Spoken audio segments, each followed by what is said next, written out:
नमस्कार दोस्तों, कैसे हैं आप सब। आप सभी का स्वागत है आपके अपने YouTube चैनल पर। और आज की हमारी कहानी शुरू करने से पहले जो भी चैनल पर पहली बार आए हैं या जिसने भी अभी तक चैनल को सब्सक्राइब नहीं किया है तो जल्दी से जाकर चैनल को सब्सक्राइब करें और घंटी का बटन दबाकर ऑल का आइकन जरूर प्रेस कर लें ताकि हमारी कहानियों की नोटिफिकेशन आप तक सबसे पहले पहुँचती रहे और आप हमारी कहानियों का आनंद उठाते रहें।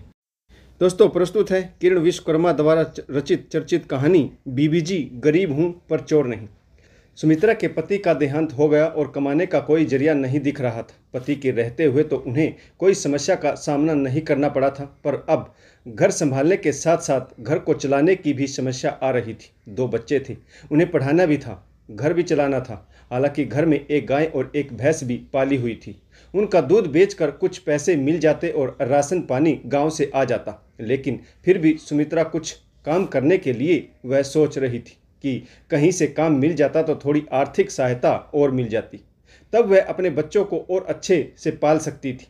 हालांकि वह बच्चों को काम पर भी लगा सकती थी, पर उसका मन था कि बच्चे पहले अच्छी तरह से पढ़ लिख लें, क्योंकि वह जानती थी कि शिक्षा बहुत जरूरी है।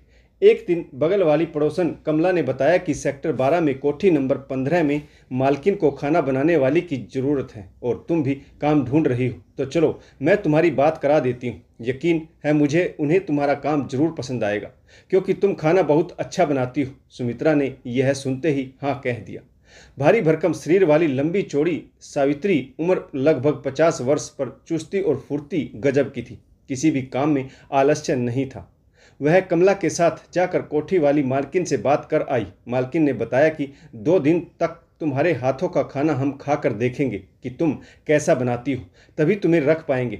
सुमित्रा ने 2 दिन तक जो जो उन्होंने बताया वही सब बनाया। उन्हें सावित्री के द्वारा बनाया हुआ खाना बहुत पसंद आया और उन्होंने सावित्री को रोज़ खाना बनाने के लिए बोल दिया।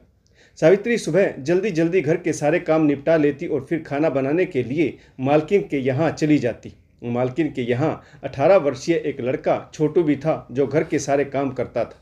सुमित्रा को काम करते हुए लगभग 20-25 दिन हो गए थे। 2-3 दिन से सुमित्रा एक बात पर गौर कर रही थी कि मालकिन जी उसे अजीब नज़रों से देखती थी, पर वह उनके इस तरह देखने के पीछे का मतलब नहीं समझ पाई।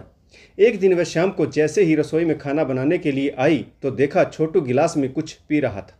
उसे देखते ही उसके सामने गिलास रख कर भाग गया। उसने देखा कि उस गिलास की तली में दूध लगा था। तभी मालकिन आई और गुस्से में उसको अपमानित करते हुए बोली, आज तुम्हारी चोरी पकड़ी गई। तुम चोरी चोरी दूध पीती हो। मैं बहुत दिनों से देख रही थी, मुझे भगोने में रोज दूध कम लग रहा था। तुम्हें ऐसा करते हुए शर्म नहीं आई? आज के बाद से तुम मेरे घर काम नहीं करोगी।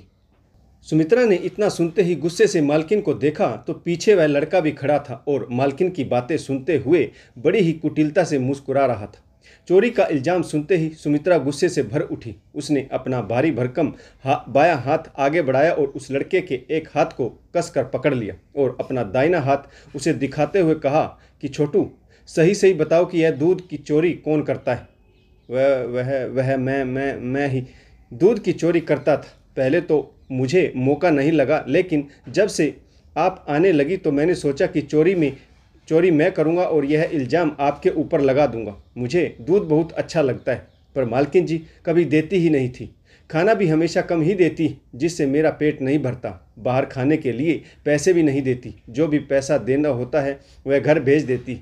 मुझे माफ़ कर दीजिए मालकिन जी, आंटी जी की इसमें कोई गलती नहीं।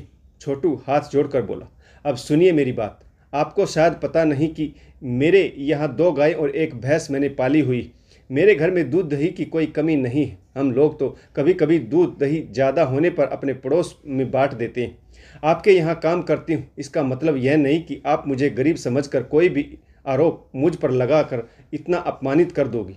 क्या गरीब की कोई इज्जत नहीं होती? ज़रूरी तो नहीं होता कि हर गरीब आदमी चोर ही हो, बल्कि कभी कभी तो इतना स्वाभिमानी होता है कि मेहनत करके कमा लेगा, लेकिन किसी से भीख नहीं मांगेगा और चोरी नहीं करेगा। मेरी यह बात हमेशा याद रखिएगा। और आपने किसी बच्चे को रखा है तो उसके खाने पीने का भी ध्यान रखा करिए कि उसको चोरी करके ना खाना पड़े। अब तो मालकिन की नज़रें नीची हो गई और उन्हें अपने ऊपर शर्म आ रही थी। उन्होंने बिना गलती के ही सुमित्रा को अपमानित कर दिया। वह धीरे स्वर में बोली, मुझे माफ़ कर दो सुमित्रा, मुझसे गलती हो गई।